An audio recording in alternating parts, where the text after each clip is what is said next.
ನೋಡಿ ಫ್ರೆಂಡ್ಸ್, ನಾವು ನಮ್ಮ ಗದ್ದೆಯಲ್ಲಿ ಸೋಯಾಬೀನನ್ನು ಬೆಳೆದಿದ್ದೀವಿ. ಯಾವ ರೀತಿ ಬಂದಿದೆ ಅಂತ ನೋಡಿ.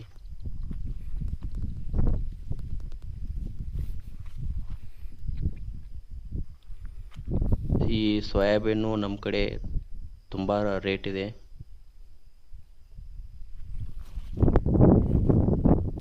ಇದನ್ನು ಚೆನ್ನಾಗಿ ನಾವು ಬೆಳಿಬೇಕಂದ್ರೆ ಇದು ಬಿತ್ತನೆ ಮಾಡಿದ ಮೇಗೆ ನಾವು 20 ದಿನ ಆದಮೇಲೆ ನಾವು ಇದಕ್ಕೆ ಒಂದು ಔಷಧಿ ಹೊಡಿಬೇಕಾಗುತ್ತೆ.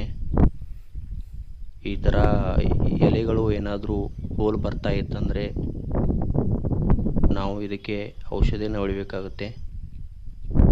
ಆಮೇಲೆ ಈ ಎಲೆಗಳು ಏನಾದರೂ ಯೆಲ್ಲೋ ಕಲರ್ ಆಗುತ್ತೆ. ಆ ಯೆಲ್ಲೋ ಕಲರ್ ಬರ್ತಾ ಇದೆ ಅಂತಂತ ನಮಗೆ ಕಾಣಿಸಿದ ಮೇಲೆ ನಾವು ಇದಕ್ಕೆ ಔಷಧಿಯನ್ನು ಸಿಂಪಡಿಸಬೇಕಾಗುತ್ತೆ.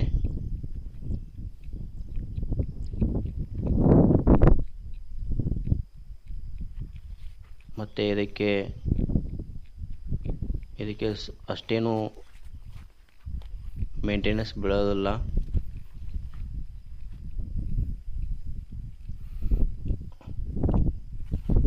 ಇದಕ್ಕೆ ಗೊಬ್ಬರ ಮತ್ತು ಕಳೆಯನ್ನು ತೆಗೆದು ಸರಿಯಾಗಿ ನಾವು ಬೆಳೆದರೆ ತುಂಬ ಚೆನ್ನಾಗಿ ಬರುತ್ತೆ.